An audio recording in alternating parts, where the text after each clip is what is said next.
The barefoot survivalist with his calm demeanor and unshakable focus seemed like the most unlikely person to ever spark controversy, yet his story has become one of television's strangest mysteries. Known for his primitive living skills, Cody won fans across the globe with his authentic knowledge and unique philosophy on life. But behind the scenes, a storm was brewing: conflicts, rumors, and shocking exits that left viewers wondering what really went wrong. Was Cody unfairly treated by producers who valued drama over expertise? Or was there something darker about his departure that the cameras never revealed? Tonight, we dive deep into the rise, fall, and haunting aftermath of one of survival television's most iconic figures, the man who taught millions how to live in the wild but couldn't survive the wild politics of reality TV. Before Cody Lundin became a television name, he was already a legend in survival circles. Born in 1967, Cody carved a life unlike most people could imagine, choosing to live off-grid, without modern conveniences, and embracing a philosophy rooted in self-reliance and harmony with nature. He co-founded the Aboriginal Living Skills School in Arizona, teaching thousands how to survive with nothing but the land itself. What set Cody apart wasn't just his skills, but his authenticity. He wasn't a TV character, he was the real thing. And when Dual Survival came calling, he brought a credibility that no other survival show had seen. Viewers were immediately captivated by his barefoot approach, his calm explanations, and his spiritual outlook on survival.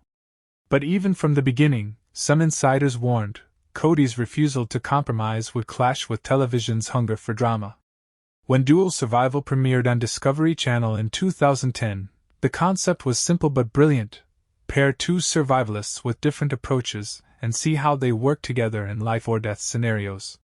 Cody Lundin was the primitive skills expert, grounded in ancient techniques and philosophy, while Dave Canterbury was a military-trained survivalist focused on tactics and tools. The contrast created instant chemistry, and fans quickly embraced the balance between Cody's measured wisdom and Dave's aggressive pragmatism. The show became a hit, standing out from a sea of reality TV because it felt both authentic and educational. But beneath the success, there were cracks forming. The network wanted bigger stakes, more danger, and higher drama, while Cody remained committed to realism and safety. As producers pushed for sensational television, Cody's patience with manufactured scenarios began to wear thin. From the outside, Dual Survival looked like a perfect partnership, but behind the scenes, tension was brewing. Dave Canterbury was eventually exposed for embellishing parts of his military record, and in 2012, he was replaced. For Cody, who had built his entire reputation on honesty and authenticity, this was the first warning sign.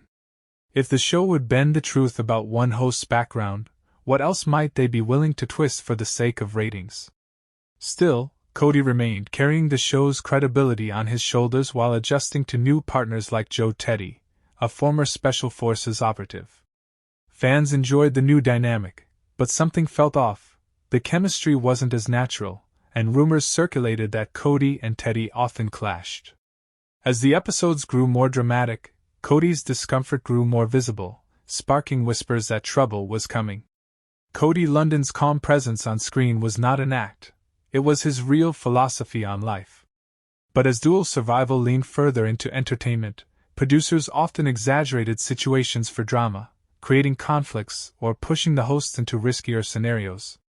Cody, who valued safety above everything, began to resist. Fans noticed moments where Cody seemed frustrated, his natural teaching style replaced with tension.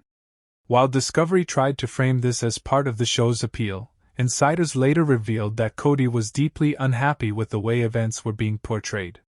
He wanted the show to be about education, not manufactured danger. For a man who had lived decades by his principles, the clash with television's demands was a battle he couldn't win. But viewers had no idea how bad things were about to get. When Joe Teddy joined the show in 2012, his military background brought a new energy, but it also brought friction. Unlike Cody, who valued patience and low-risk strategies, Joe preferred aggressive tactics, often pushing for riskier survival methods. On screen, this was framed as two philosophies clashing, but off-screen, tensions grew darker. Reports emerged of heated arguments between the two, with Cody accusing Joe of reckless behavior that endangered not only themselves but also the crew. Cody's barefoot, spiritual approach clashed violently with Joe's combative, militaristic style, and the chemistry that once drove the show now felt like a powder keg ready to explode. Some fans loved the tension, but others sensed something was wrong. What was billed as just a TV dynamic was, in reality, tearing the show apart from the inside. Cody Lundin didn't go quietly after his firing. In 2016, he filed a lawsuit against Discovery Channel, accusing the network of defamation and claiming that producers deliberately portrayed him in a false light. According to Cody, the show's editing turned moments of caution into signs of weakness, and disagreements into meltdowns. The case revealed shocking details about the behind-the-scenes manipulations of reality TV, peeling back the curtain on how much of what fans saw was manufactured. Although the lawsuit was ultimately dismissed, the fallout tarnished Discovery's reputation and reinforced Cody's image as a man who refused to compromise his integrity. Fans rallied behind him, arguing that he was unfairly treated, while critics noted that his stubbornness made him difficult to work with. Either way, the controversy ensured that Cody Lundin's departure from television would never be forgotten. After leaving television, Cody returned to what he always valued most: teaching survival skills through his Aboriginal Living Skills School. He continued to host classes, workshops, and wilderness expeditions, attracting students from all over the world. Though his days of global fame were behind him, Cody thrived in the quieter world of direct education, away from the manipulation of cameras and producers. His loyal fan base followed him, eager to learn from a man who had proven his authenticity time and time again. Cody also began speaking more openly about the dangers of reality television, warning audiences not to believe everything they saw. For him, the lessons of dual survival weren't just about surviving in the wilderness. They were about surviving in an industry that often values drama over truth. Fans of dual survival were heartbroken when Cody left the show. Many felt that the series lost its credibility without him, becoming just another manufactured reality drama. Online forums and fan pages filled with support for Cody, with viewers accusing Discovery of prioritizing ratings over authenticity. Some fans even boycotted later seasons, claiming that the show had lost its soul. To this day, many argue that dual survival was never the same after Cody's departure, and that his calm wisdom and real expertise were irreplaceable. His barefoot approach, once mocked by critics, became his trademark, a symbol of living authentically in a world obsessed with appearances. For fans, Cody's story is a reminder that sometimes the most real people are the ones reality TV tries hardest to silence. Cody's saga also exposed a darker truth about reality television. What audiences see is often a carefully edited illusion, designed to maximize drama rather than reflect reality.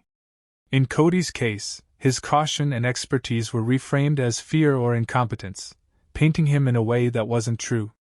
For many viewers, this was a wake-up call. If a man as genuine as Cody could be twisted into something he wasn't, how much of reality TV can really be trusted?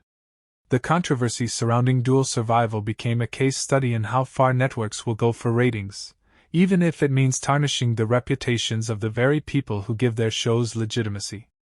And Cody's downfall served as a warning, not just about survival in the wild, but about survival in the entertainment industry. Despite everything, Cody Lundin's legacy remains intact. He is still regarded as one of the most respected survival instructors in the world, and his teachings continue to inspire. His books, including 98.6 Degrees, The Art of Keeping Your Ass Alive, remain staples in the survival community. While dual survival continued without him, it never recaptured the same magic. Cody's authenticity, his philosophy, and his refusal to compromise made him more than just a TV host. They made him a symbol of what survival is really about. Fans who followed him beyond television found a man true to his word, living every day according to the principles he taught. In a world full of manufactured drama, Cody Lundin remains a rare figure of authenticity. They warned us about Cody Lundin from dual survival, but we didn't listen. We didn't listen when insiders whispered that he wouldn't last in a world built on fakery. We didn't listen when producers edited him into a character he wasn't. And we didn't listen when Cody himself said that reality television had twisted the truth. Today, at 57, Cody lives quietly, still teaching, still walking barefoot, still living by the principles that made him unique. His story is both inspiring and tragic, a reminder that authenticity often struggles to survive in an industry built on illusion. For fans, the heartbreak isn't that Cody left television, but that television failed him. Yet in the end, Cody Lundin remains exactly what he always was, real. And maybe that's why, despite everything, his legacy will outlast the show that betrayed him.